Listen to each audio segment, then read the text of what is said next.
So good evening to each and every one of you. I hope you can hear me properly.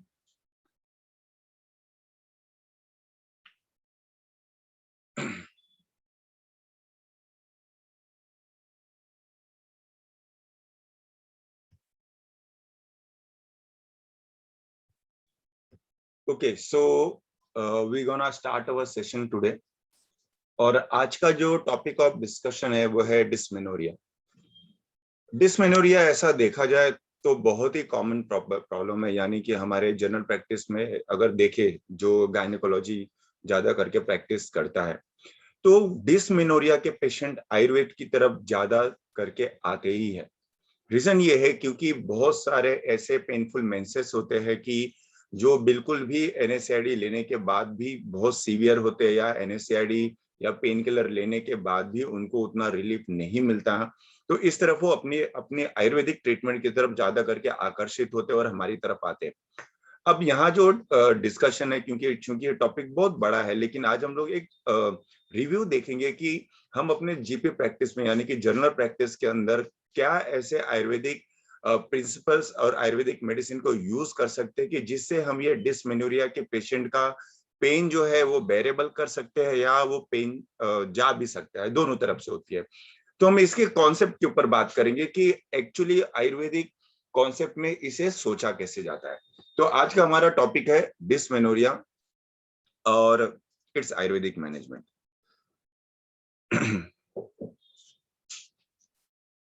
Okay, तो सबसे पहले देख लेते कि बेसिकली डिस्मेनोरिया मीन्स क्या होता है। तो आई थिंक सो आप सभी को पता है कि डिस्मेनोरिया मीन्स पेनफुल मेंसेस, यानी कि नॉर्मली जो भी 3 डेज 4 डेज 5 डेज का मेंसेस साइकिल होता है वो पेनलेस होना चाहिए या बेरेबल पेनफुल होना चाहिए। लेकिन डिस्मेनोरिया के अंदर हम ऐसा कहते हैं कि पेशेंट के अंदर बहुत ही अनबेरेबल पेन है। तो कुछ वर्ड्स है जिसको डिस्मेनोरिया से हम कंपेयर करते हैं। उसमें ऐसा है कि जैसे डेफिनेशन क्या, what is the definition of dysmenorrhoea? So any pain which is associated with menstrual is called it as a dysmenorrhea, or any pain which comes during the menses it is called as a dysmenorrhea. अब कोई कहता है कि इसे दूसरे word में menstrual cramp भी कहा जाता है, क्योंकि जब भी मेंसेस स्टार्ट होती है तो एब्डोमेन क्रैम्प भी स्टार्ट होते हैं, साथ में यूट्रस भी अपने आप में मसल कॉन्ट्रैक्शन करते, तो ये जो है मेंस्ट्रुअल क्रैम्प कहा जाता है क्योंकि मेंसेस साइकिल के अंदर क्रैम्प्स आते हैं।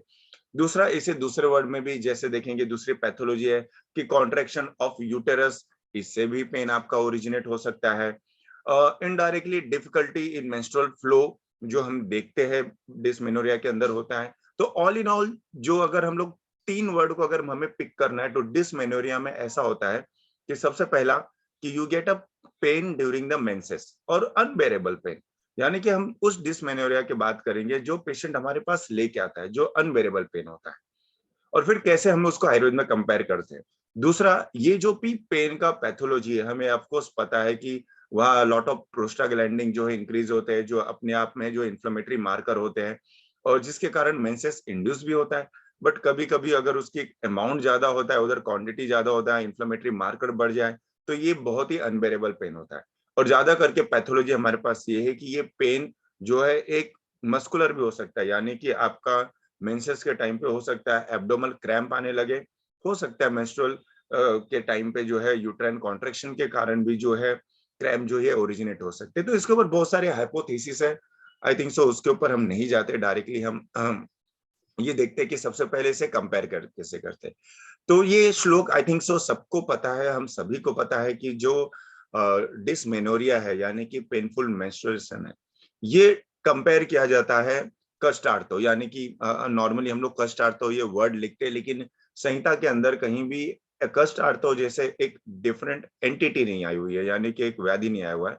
तो अगर हम देखें कि ये जो साइन एंड सिम्टम है जो पेनफुल मेंस्ट्रुएशन का है, डिस्मेनोरिया का है, ये हमें मिलता कहाँ है? तो वो जो हम योनि व्यापद पढ़ते हैं, 30 प्रकार की योनि व्यापद, उसमें जो वातज योनि व्यापद है जो है उदावर्तिनी, इसके अंदर पेनफुल मेंसेस का उल्लेख मिलता है। अगर हम लोग उस उल्लेख किया उस श्लोक के अंदर ध्यान दे, यानी कि आप जैसे सामने देख रहे हैं स्क्रीन पे कि वो श्लोक लिखा हुआ है, और हम लोग जो चिकित्सा करेंगे वो भी उदावर्तिनी की चिकित्सा या कष्टार्थों की चिकित्सा करेंगे। श्लोक के अंदर ऐसा लिखा हुआ है, जो उन्होंने कहा है कि हेतु क्या है, हेतु के ऊपर हम डिस्कस करेंगे, लेकिन लिखा है कि वेगो दाव वर्तनात्, यानी कि वेगो दाव वर्तनात्, कि वेग का धारण करने से, यानी कि ये उनमें ज्यादा होता है कि जो फीमेल जो है, खास करके जो यूरिन का जो है इवैक्यूएशन सेंसेशन है, उसको रोकने की कोशिश करती है, या स्टूल सेंसेशन जो है उसको इवैक्यूएशन के रोकने की कोशिश करते हैं। तो संहिताकारों का ऐसा कहना है कि जो भी अपान वायु अवरोध जन्य अगर कोई हेतु करे, यानी कि किसी फीमेल को क्रॉनिक कॉन्स्टिपेशन जैसा हो, या कोई फीमेल हो जिसका मोशन वगैरह क्लियर नहीं करता हो, तो ये भी जो है एक तरह से अपान वायु की विकृति करके ऐसे फीमेल के अंदर जो है ये कष्टार्थ यानी कि डिस्मेनोरिया के सिम्टम को उत्पन्न करता है। लेकिन ये एक हेतु ना हो के आप देखेंगे योनि के व्यापक के जो बाकी रोग है उसमें भी बहुत सारे अलग कारण भी है, वो हम देखने की कोशिश करेंगे। और इस श्लोक का जो सबसे इंपॉर्टेंट हाईलाइट लाइन है, ये लिखा है कि सा रुगार्तता रजः कृच्छेण आर्द्व विमुश्चयति, यानी कि इसमें जो रज है, यानी कि जो मेंसेस है, ये रुजा के साथ, यानी कि पेन के साथ, एकदम पेनफुल सेंसेशन के साथ विमुच्यते, यानी कि वो निकलता है। इसलिए संहिताकारों के अंदर, या हम ज्यादा करके उदावर्तनी का जो कंपैरिजन है, एग्जैक्टली हम डिस्मेनोरिया से कहते करते हैं। अब देखिए, यहाँ जो डिस्मेनोरिया है ना, इसके ना दो टाइप होते हैं। एक होता है प्राइमरी डिस्मेनोरिया, एक होता है सेकेंडरी डिस्मेनोरिया। आज हम जो बात करते हैं करने वाले प्राइमरी डिस्मेनोरिया के, दोनों के अंदर डिफरेंस क्या होता है। प्राइमरी डिस्मेनोरिया का कोई कॉज नहीं होता, ये फंक्शनल कॉज होते हैं, यानी कि इसके अंदर कोई डिजीज नहीं है कि जो एक पेनफुल मेंसेस कॉज कर सकता है। वहीं दूसरी तरफ सेकेंडरी जो डिस्मेनोरिया है, उसके अंदर कॉजेस होते हैं, मे बी उसके अंदर फाइब्रॉइड हो, मे बी उसके अंदर जो है यूट्राइन पॉलिप्स हो, मे बी उधर एंडोमेट्रियोसिस हो, या बाकी कोई अदर कॉज हो। तो अगर कोई अदर कॉज होता है तो हम उसे सेकेंडरी जो है डिस्मेनोरिया कहते हैं। तो इसलिए कभी भी प्राइमरी डिस्मेनोरिया को डायग्नोस करने के पहले हम जो है ब्लड टेस्ट, यूएसजी, और कोई हार्मोन, जो बहुत सारे हार्मोन हमारे पास जो टेस्ट है वो अवेलेबल है, उसे हम कराते में भी, वो हम कभी और डिस्कस करेंगे कि उसमें कैसे एफएसएच या एलएस या हम थायराइड को भी इंक्लूड कर सकते हैं। तो मींस बेसिकली आप जब सब डिजीज को रूल आउट कर लेते हो, यानी कि हर पैथोलॉजी को रूल आउट कर लेते हो, तब हम उस ऐसे डिजीज को प्राइमरी जो है डिस्मेनोरिया कहते हैं। यानी कि प्राइमरी डिस्मेनोरिया मतलब कि वहां कोई स्पेसिफिक कॉज हमें नहीं मिल रहा है, आइदर ब्लड टेस्ट में और आपके यूएसजी इन्वेस्टिगेशन में। अब दूसरी सबसे इंपॉर्टेंट बात यह है कि जब भी आपके पास जो भी हम चिकित्सा की बात कर रहे हैं उदावर्तनी की, ये ना आपके प्राइमरी और सेकेंडरी मेंसेस दोनों में काम कर जाता है, ऐसा कुछ नहीं है। एक्सेप्ट अगर आपको कॉज पता हो कि फाइब्रॉइड कॉज हो, या जो है यूट्राइन पॉलिप कॉज है, या कोई और कॉज है, तो उसके अंदर जो सबसे इंपॉर्टेंट बात ये है कि उसकी अलग से चिकित्सा की जाती है।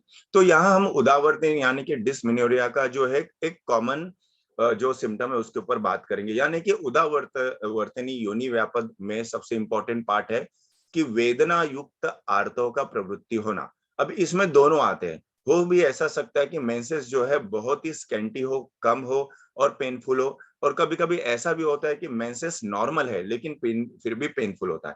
इसलिए वेदना यानी कि वायु का जो लक्षण है उसके ऊपर ध्यान देना है। अब आपको जैसे पता ही है कि योनि व्यापक के अंदर जो सबसे इंपॉर्टेंट पार्ट होता है वो है वात का। अब यहाँ जो इंपॉर्टेंट बात है वो है अपान वायु, यानी कि अपान वायु जब भी ऊर्ध्व हो जाए, जो उदावर्तनी योनि व्यापक है, ऊर्ध्व हो जाए, तो ही उदावर्ता जैसे सिम्टम उपयोग या मतलब जो उत्पन्न होते हैं। यानी कि डिस्मेनोरिया का ट्रीटमेंट करते समय सबसे इंपॉर्टेंट फैक्टर ये है कि वायु की चिकित्सा करना। लेकिन सबसे बड़ा क्वेश्चन ही ऐसा है कि वायु आता कहां से। अब यहाँ ना दो फैक्टर आते हैं, हमेशा आपको ना दो चीजें समझनी है। ट्रीटमेंट में मैं ना प्रकृति के बारे में थोड़ा फोकस करूंगा, लेकिन यहाँ मैं दो ही चीज के बारे में आपको बताना चाहता हूँ। एक, जब भी मेंसेस के बारे में आप सोचते हैं तो आपको सबसे पहले रस धातु के बारे में पता होना चाहिए। रीजन ये है कि जब भी रस धातु के बारे में सोचते हो, और रस धातु किसी भी कारण से अगर दूषित है, या अल्प है, या बरोबर सारवान नहीं है, तो ऐसे पेशेंट के अंदर वायु प्रकोपित होता ही है मेंसेस टाइम पे। तो इसलिए हमेशा रस धातु का पहला चिकित्सा होना चाहिए, क्योंकि रस का ही उपधातु रज है। और दूसरी चिकित्सा होती है कि वात की इंडिविजुअल, यानी कि अकेला वात कहाँ से आ रहा है। तो इसलिए हम लोग उदावर्तनी के हेतु को मैंने इस 5 टाइप में डिवाइड किया हुआ है। अब देखिए, सबसे पहला जो कॉज है वो वातज आहार विहार प्रकोपक है, यानी कि जो आहार विहार वात प्रकोप करते हैं वो ज्यादा से ज्यादा उदावर्तनी यानी कि डिस्मेनोरिया कॉज कर सकते हैं। यहाँ आपको एक ही चीज याद रखना है, कुछ चीज मैं स्पेसिफिक बताऊंगा पर यहाँ याद रखना है, यहाँ याद रखना है वात प्रकृति। हमेशा याद रखना कि डिसमेनोरिया यानी कोई भी डिजीज, आप खास करके आप जब फीमेल के अंदर ट्रीटमेंट करते हो तो पहला सबसे मोस्ट इंपॉर्टेंट फैक्टर ये होता है कि फीमेल की प्रकृति को जानना। ये क्यों बता रहा हूं, क्योंकि वातज प्रकृति वाले जो फीमेल है उनको ना बहुत तकलीफ होती है मेंसेस टाइम पे, और अगर उनका आहार विहार प्रकृति के अनुरूप न हो तो उन्हें और भी ज्यादा ये सीवियर सिम्टम होते हैं। और मैं ये रीजन बताता हूँ कि क्यों हर जगह रजत प्रवर्तनी वटी या हर जगह चंद्र प्रभा वटी या हर जगह आप हरिद्रा या त्रिकटु हर जगह ऐसे काम नहीं करता। आप जब भी आपको ये सब कल्प देना है या अरिष्टासो कुछ भी देना जो हम बताएंगे, तो आपको सामने वाले फीमेल की प्रकृति पता ही होना चाहिए, कम से कम कुछ नहीं तो आप गेस मारना होना चाहिए। क्योंकि ये जो मैंने वात प्रकोप का कारण लिखा हुआ है, ये वात प्रकोप का कारण मैंने वातज प्रकृति जो है स्त्री उसी के लिए लिखा हुआ है, क्योंकि उनको ज्यादा करके तकलीफ होती है। ऐसे कफ प्रकोपक आहार विहार कफ प्रकृति वाले के लिए, यानी आप इमेजिन करो कि कोई वातज स्त्री है, वातज प्रकृति वाली है, अगर वो उठ के सुबह एकदम बिना खाए बाहर निकले, या वो बिल्कुल भी स्नेह पान नहीं करे, खाने के अंदर बिल्कुल स्नेह ना हो, पूरा दिन काम करते हो और कुछ भी आहार प्रॉपर नहीं, और लेती भी है तो भी या तो कोई जंकी फूड या तो एकदम वृक्ष आहार विहार, कोई पाव ब्रेड बटर, ये सब चीजें बिल्कुल भी नहीं। ये सब चीजें ना हेतुकर है, यानी कि आपके अगर फीमेल वातज प्रकृति वाली है और बिल्कुल भी वो वृक्ष आहार कर रही है तो उसको पेन हमेशा होते रहेगा, भले आप कितना भी बस्ती दो, कितना भी ट्रीटमेंट करो, प्रकृति के विरुद्ध नहीं जा सकते। ऐसे ही कफज प्रकृति वाली अगर फीमेल है, अगर वो भी ऐसे पूरा दिन बैठ के खाली जंकी फूड खाए, खाली एकदम एक्सेसिव जो है बहुत सारे चीज खाए, पनीर खाए, ये एकदम कॉमन है। हम डिस्मेनोरिया के जब भी पेशेंट देखते हैं कफत प्रकृति वाले ये सब आहार करे, तो भी उसे जो है अवरोध जन्य यानी कि मार्ग अवरोध जन्य जो है हमें उदावरता के सिम्टम मिलते हैं। यानी कि आप दोनों सिम्टम को देखो तो वातज प्रकृति वाले के अंदर हम लोग को धातु क्षयात्मक जो है उदावरता के सिम्टम ज्यादा मिलते हैं, और कफ प्रकृति वाले यानी या कफज आहार विहार को अगर वो कफ आहार विहार ज्यादा करे तो उसके अंदर आपको जो अवरोधात्मक जो है डिस्मेनोरिया के सिम्टम मिलते हैं। और आपको ये दोनों चीज हमेशा याद रखना है, क्योंकि ये पहला हेतु है। प्रकृति चिकित्सा करना किसी भी डिस्मेनोरिया के अंदर सबसे पहला रीजन होता है। अगर आप ये मिस कर गए तो बाकी चीज तो कोई मतलब नहीं रहती, क्योंकि 60 से 70% आपका ट्रीटमेंट इसी पे काम करता है, जो मैं आगे ट्रीटमेंट में बताऊंगा। उसके बाद देखो दूसरा जो है रसक्षय। रसक्षय बहुत ही कॉमन है। रसक्षय क्यों कॉमन है, क्योंकि रस सारवान होना ये चीज पे हम फोकस नहीं करते। आपकी अग्नि बरोबर होनी चाहिए, आपका पेशेंट जो है सारवान दिखना चाहिए, उसे उत्साह होना चाहिए। मैं किसके लिए ज्यादा करके उपयोग करता हूँ, रस क्षय का मेरा सिम्टम है एकदम सिंपल है कि दीनता, जो हम लोग ने रस क्षय के लक्षण में या रसहीन के लक्षण में पढ़ा कि वो फीमेल जो बहुत ही टायर्ड हो जाती है, जो बिल्कुल भी काम नहीं कर पाती है, जो छोटे छोटे चीजों के बाद भी काम करने के बाद मेंटली टायर्ड हो जाती है, फिजिकल टायर्ड हो जाती है, ये रस क्षय का लक्षण है। ऐसे फीमेल के अंदर आप कोई भी उष्ण तीक्ष्ण कल्प देके ये नहीं कह सकते कि इसको मेंसेस नॉर्मल आएगा। तो रस क्षय का बहुत सारे सिम्टम हो सकते हैं, लेकिन डिस्मेनोरिया के केसेस में मैं पेशेंट से पूछता हूँ क्या आपको आप एक्सरसाइज कर पाते हैं, आप करने के बाद आप फ्रेश लगता है, आप सुबह उठने पे फ्रेश लगता है, ऐसे चीजों पे नहीं, बिल्कुल नहीं। ऐसे फीमेल 24 घंटे उनको कहीं ना कहीं बॉडी एक लैसिट्यूड एकदम जो है बॉडी फटीग ऐसे सिम्टम होता है, ये रस क्षय के लक्षण है। यहाँ कुछ भी चिकित्सा करके फायदा नहीं, ऐसे डिस्मेनोरिया पेशेंट के अंदर आपको रस क्षय की चिकित्सा करना है। दूसरा क्षीण मांस। क्षीण मांस बहुत इंपॉर्टेंट है, यानी पेशेंट को अगर हमने देख लिया फीमेल 23 24 की एज की या 31 की एज की हो या 18 एज की हो, एकदम लेन थीन है, बिल्कुल भी बॉडी वेट बिल्कुल भी नहीं है, मतलब यानी कि उसका बीएमआई जो है बिलो 20 है, 21 है, ऐसे लोग को वात प्रकोप जन्य हमेशा डिस्मेनोरिया होते ही है। इसका ट्रीटमेंट क्या है, इसका ट्रीटमेंट है वेट बढ़ाना, ऐसे कल्प का यूज करना जो मेंसेस के ऊपर यानी कि धातु क्षय के ऊपर भी काम करे, मांस धातु के ऊपर भी काम करे, वायु भी शमन करे, रस धातु उत्तम करे, जैसे अश्वगंधा जैसे कल्प या शतावरी जैसे कल्प या पिंपली घृत जैसे कल्प, ऐसे कल्प इनको देना चाहिए। यानी कि आप मान के चलिए कि आपके पास पेशेंट जो लीन थीन है, इसका वेट बढ़ाने के सिवा आपके पास ना कोई चॉइस नहीं है, आप और कुछ नहीं कर पाएंगे, उधर आपको वेट बढ़ाना ही है। तो क्षीण मांस जन्य जो ये दूसरा है, ये मतलब ये फोर्थ कॉज है जिसको मैं ट्रीट करने की कोशिश करता हूँ। तो जैसे मैं आपको बताया कि पहला दो हेतु है मैं प्रकृति देख के पहचान जाता हूँ, तीसरा जो है ये मैं साइंस सिम्टम हिस्ट्री टेकिंग में पहचान जाता हूँ, पांचवा जो है ये जैसे मैंने पहले ही बताया कि ये ज्यादा करके फीमेल को आप ये ऑब्जर्वेशनल आपका हो सकता है कि आप अगर आप देख रहे हो कि फीमेल सामने आई हुई है, उसको डिसमेनोरिया बहुत पेनफुल होता है और वो एकदम लीन थीन है, तो आपको चिकित्सा जो है भ्रूण चिकित्सा करनी है एकदम। वहां वायु अपने आप ही जो है काल आके प्रकोप करेगा, यानी कि कालानुसार जो है जब भी स्त्री का जो है रजब प्रवृत्ति होगी तो उस समय वो प्रकोपित ही होगा। तो इसलिए वायु की चिकित्सा, ये देखो ये जो चिकित्सा के बारे में हम बात कर रहे हैं, ये खाली मेंस्ट्रुअल या डिसमेनोरिया के लिए नहीं है, ये पेरी जो है मेंसेस सिम्टम के लिए भी है, यानी कि जो भी प्री मेंसेस सिम्टम्स वगैरह आते हैं, पेन वगैरह इंड्यूस होता है, किसी किसी को मेंसेस आने के 3-3 4-4 दिन पहले पेन होना स्टार्ट होता है, ये कंडीशन में भी चिकित्सा और जो हेतु है ये सेम है। यानी प्रकृति की चिकित्सा करो, रस क्षय की चिकित्सा करो, मांस क्षय की चिकित्सा करो, और लास्ट है मानसिक चिकित्सा।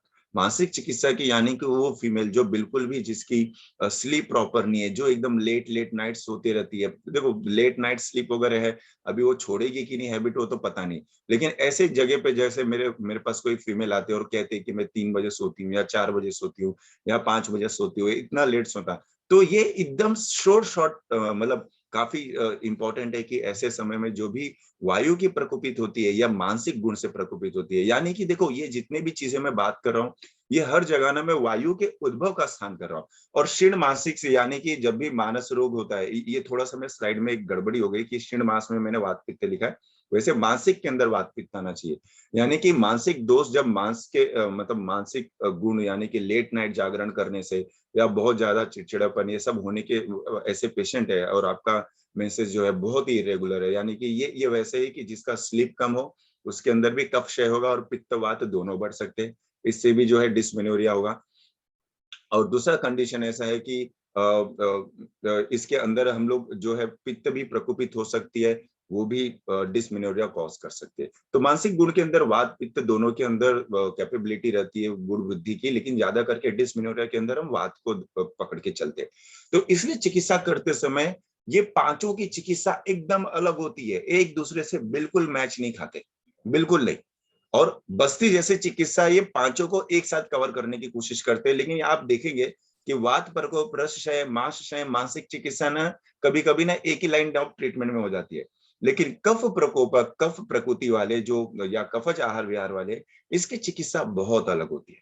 तो आपको बस डिफरेंस करने आना चाहिए कि कौन वो पेशेंट है जिसके आहार विहार में कफकर आहार है या जिसकी प्रकृति कफज है।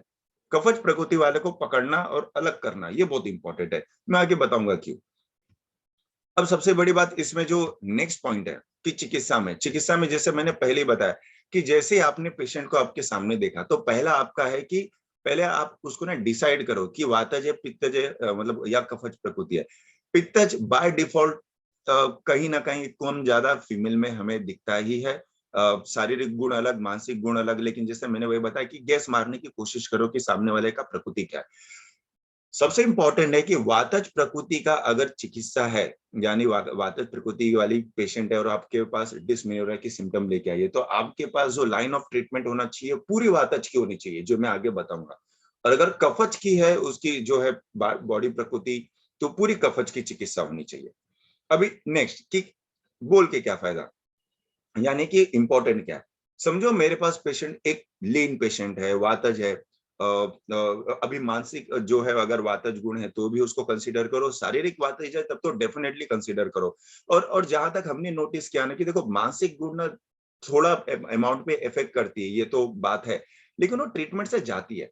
शारीरिक गुण जो है ना वो ज्यादा इम्पैक्ट करते हैं, क्योंकि ये जो मेंसेस है ये सब चीजें है, मानसिक के साथ साथ शारीरिक भी इंपॉर्टेंट है।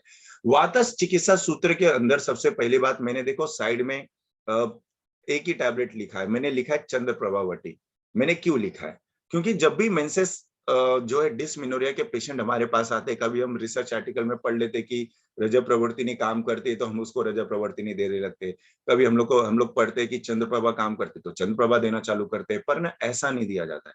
ये देखा जाता है कि दोनों कल्प में डिफरेंस क्या है। दोनों कल्प जमीन आसमान का डिफरेंस है। यानी कि एक चांद तो दूसरा सूरज।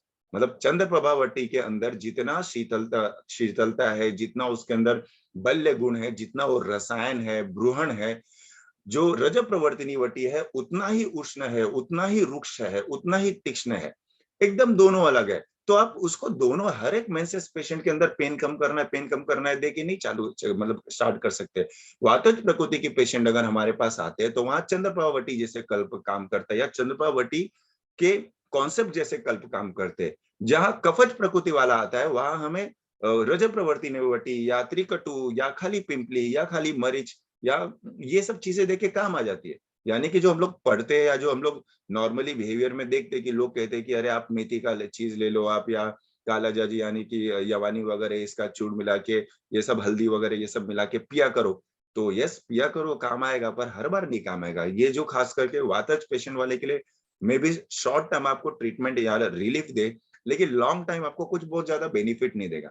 तो चिकित्सा क्या है? चिकित्सा ये है कि वातज प्रकृति वाले की जब भी आपके पास पेशेंट मिल जाए तो उसमें क्लियर कट लिखा है कि स्नेह स्वेदन बस्ती आदि, ये वातज जो है योनि वापत की चिकित्सा होनी चाहिए। ऐसे डिसमेनोरिया का पेशेंट जब भी अगर हमारे पास आता है तो उसके अंदर स्नेहन जो होता है वो बल्य तेल से होना चाहिए, स्वेदन जो होना चाहिए ये भी किंचित थोड़ा बल्य होना चाहिए, और बस्ती जो है ये भी बल्य होना चाहिए। ये मतलब ये कॉन्सेप्चुअल है कि आपको इसके ऊपर ध्यान देना है और इसी ऐसी चीज को सिलेक्ट करना है। जैसे फॉर एग्जाम्पल अगर हमारे पास वातज पेशेंट आता है या वातज हमारे पास कोई फीमेल आती है तो मैं पहले क्या करूंगा, मैं उसको यही बोलूंगा कि भाई मतलब पहले तो अपने खाने में ना डेली स्नेह चालू कर।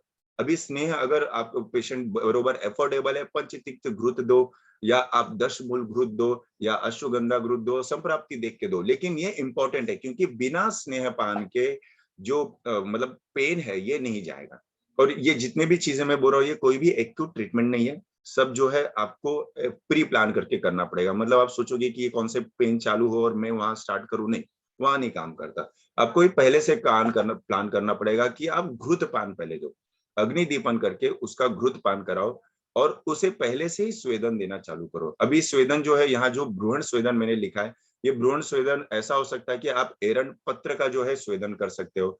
एरंड पत्र अगर नहीं मिलता है तो एरंड बीज चूर्ण से आप स्वेदन वगैरह कर सकते हो। तो ये सब जो एक्यूट पेन वगैरह होता है, स्वेदन जैसे चीजें हम लोग एक्यूट पेन जैसे कंडीशन में यूज करते हैं। तो स्नेह स्वेदन का ये इंपॉर्टेंट है, यानी कि आप पेशेंट को चंद्रप्रभावती जैसे कल्प, अश्वगंधा जैसे बल्य कल्प, मैं वातज की चिकित्सा की बात कर रहा हूँ, या शतावरी क्षीर जैसे कल्प, या शतावरी जो है ग्रेनुल्स वगैरह जैसे कल्प आप इसके अंदर दे सकते हैं। अभी इसके अंदर भ्रूण मतलब यानी कि और आपको चिकित्सा करनी जो मैं आगे बताऊंगा, पर ये जो है ये स्नेह है, यानी कि बिना स्नेह पान के कोई भी डिस्मेनोरिया वातज आपका ट्रीट नहीं होगा। और उसमें चॉइस ऑफ मेडिसिन जो है चंद्रप्रभावती, यानी चंद्रप्रभावती उस डिस्मेनोरिया पेशेंट के अंदर काम आता है जो वातज हो। उसके बाद है जो कफच चिकित्सा सूत्र। कफच चिकित्सा सूत्र में कहा गया है कि रुक्षणो कर्म कुर्याद, यानी कि यहाँ जो प्रकृति है, प्रकृति के अनुकूल जो है पेशेंट ने जो है आहार विहार किया, यानी कि वो बहुत सारा जो है हेवी गुरु आहार खा रही है, या बहुत ही ज्यादा सो रही है, दिन में सो रही है, बहुत ज्यादा जो है दुग्ध पान कर रही है, तो ऐसे पेशेंट को जो है पूरा का पूरा ट्रीटमेंट हटा के उनको खाली जो है ज्यादा करके आप रजव प्रवर्तनी वटी ये सब चीजें दे सकते हो। रजव प्रवर्तनी वटी जो है ये कफज डिस्मेनोरिया के अंदर, यानी कफज प्रकृति के डिस्मेनोरिया के अंदर जो है रुक्षण कर्म करती है, और वहां के कफ के आवरण को निकाल के वहां मेंसेस प्रॉपर फ्लो करती है, और इससे जो है वेदना शामगन होता है। अगर रजय प्रवर्तनी वटी नहीं है तो वहां जो है हम लोग नॉर्मली गर्म पानी में 1 चम्मच घी और 1 चम्मच जो है हल्दी ये भी डाल के देते हैं। हल्दी की जगह सूंठ भी डाल के देते हैं।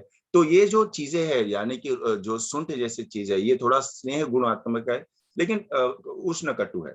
तो आप ऐसे चीजों का भी उपयोग कर सकते हैं। अब यहाँ जो चॉइस ऑफ आपने देखा कि पुनर्नवादी काढ़ा जो है, या आप इसके अंदर संहिता जो है संप्राप्ति के अनुसार आप गुड़ुच आदि काढ़ा, ये सब चीजें काढ़ा जो कल्प है ये भ्रूणात्मक नहीं होता हर बार। ये जो है ज्यादा करके अवरोधात्मक संप्राप्ति के ऊपर काढ़ा काम करता है। तो काढ़ा वहां सिलेक्ट करना चाहिए आपको जहां आपके कफज प्रकृति या के अंदर आप कफज की चिकित्सा करते हो। ऐसे आप घृतपान देखिए, घृतपान ये वातज के लिए है कि आप वातज आपके पास पेशेंट है तो उसको डेली 10-10 ml घृतपान कराइए खाली पेट। सब अपान काल में जितनी भी औषधि है सब अपान काल यानी खाली पेट खाने के पहले ही आपको देना है। फिर 10 मूल काढ़ा, काढ़ा हम कहाँ यूज करेंगे, जैसे हमने वही बताया कि 10 मूल काढ़ा कफज प्रकृति वाले के लिए, 10 मूला रिष्ट वातज प्रकृति वाले के लिए, अश्वगंधा रिष्ट वातज प्रकृति वाले के लिए, तो बला रिष्ट वातज प्रकृति वाले के लिए। तो यानी कि डिसमेनोरिया के अंदर आसो अरिष्ट ज्यादा करके वहां उपयोग होता है जहां पेशेंट कफज प्रकृति ना हो, भले वो नॉर्मल हो या वाता, जो दोनों के अंदर काम होता है। लेकिन जहां कफज प्रकृति वाले है वहां आपको फिर से काढ़ा का ही ज्यादा करके उपयोग, क्वाथ का उपयोग, चूर्ण का उपयोग इस तरह से करना पड़ता है।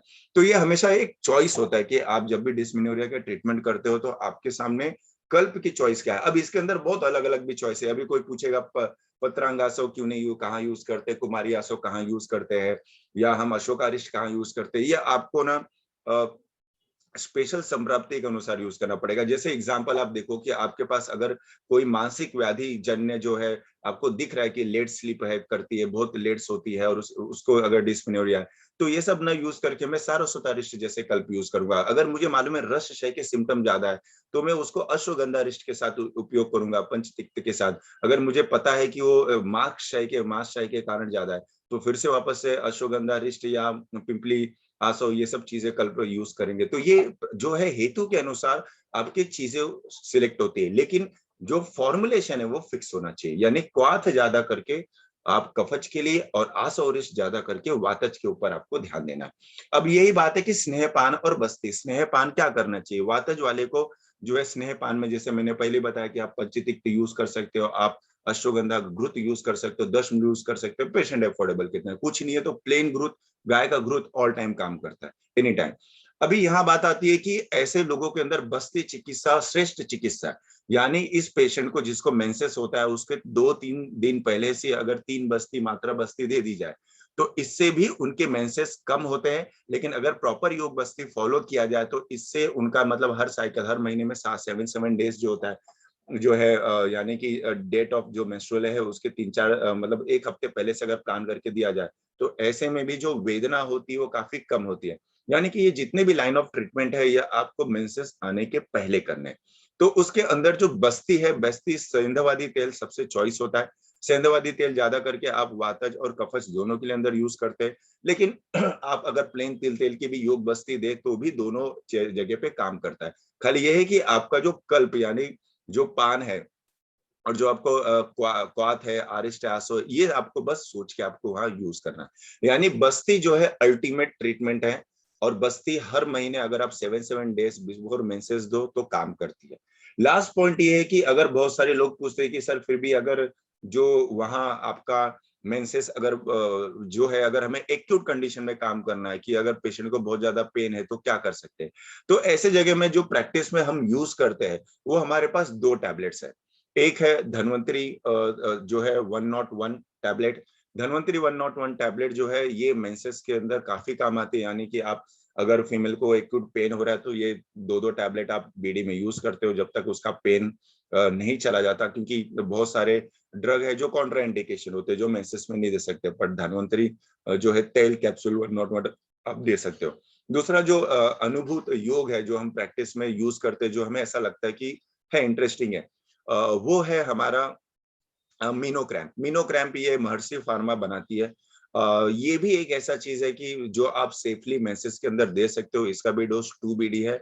और ये दोनों को छोड़ के वैसे प्रोडक्ट काफी बहुत सारा है, लेकिन जहां तक मेरा अनुभव है कि हम ये ज्यादा करके हम लोग यूज करते हैं ये 2 चीज। तो आपको एक्यूट पेन के अंदर भी ये 2 ऑप्शन अवेलेबल है। और अगर समझिए कभी कभी ऐसा होता है कि आपका जो रिलेटिव है या जो फीमेल है वो ऐसी जगह है कि जहां ये दोनों अवेलेबल नहीं है, क्योंकि ये दोनों अवेलेबल जल्दी नहीं होते। रीजन ये है कि हम अभी भी उतना नहीं लिखते और हर जगह इसका होना ये ऐसा जरूरी कि नहीं है। तो ऐसे टाइम पे क्या करना चाहिए, तो ऐसे टाइम पे जैसे मैंने पहले भी बताया कि सबसे बेस्ट ट्रीटमेंट जो होती है वो ये है कि गर्म पानी के अंदर 1 चम्मच घी और उसके अंदर 1 चम्मच या तो आप सूंठ या तो आप हल्दी या तो आप सेंधवादी जो ये है हिंगवाष्टक जो है चूर्ण, ये आप डाल के जो पेशेंट को है उसको दिन में 1 से 2 बार पीने के लिए बोल सकते हैं। इससे भी एटलीस्ट 50 to 60% जो है पेन कम होती है। बाकी जो लोकल स्वेदन वगैरह है वो तो हम उनके अंदर पहले से एडवाइस करते हैं। तो आपको बस ये ध्यान देना है कि बिफोर मेंसेस के पहले अगर आप ये प्रकृति देख के ट्रीटमेंट अगर स्टार्ट करें और कल्प सिलेक्ट करें जैसे हमने आज डिस्कस किया, तो आपके पेशेंट के अंदर मेंसेस एटलीस्ट जा सकते हैं। एटलीस्ट हमारे ओपीडी में जो डिस्मेनोरिया के पेशेंट आते हैं वो एटलीस्ट 9 मंथ या 10 मंथ, ऑफ कोर्स इतना टाइम लगता ही है, कभी कभी बहुत रेयर ऐसा होता है कि 3 या 4th मंथ के अंदर ही रिस्पॉन्ड करता है, लेकिन normal duration 6 month to 9 month लगता ही ये सब ट्रीटमेंट चालू करने के बाद उसे इफेक्ट आने में। So thank you to each and every one of you join करने के लिए। कुछ अगर क्वेश्चन है तो ओके, 3 क्वेश्चन है तो हम उसको एक एक पिकअप कर लेते हैं।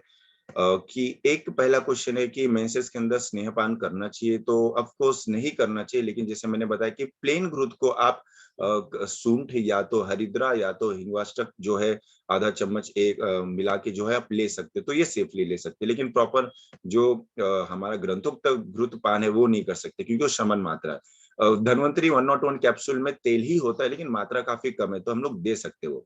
दूसरा क्वेश्चन है कि रजत प्रवर्तनी कितना दिन तक दे सकते हैं, तो मेरा जैसा पर्सनली मेरा एक्सपीरियंस है, मैं किसी भी पेशेंट को रजत प्रवर्तनी 2 महीने के ऊपर नहीं देता।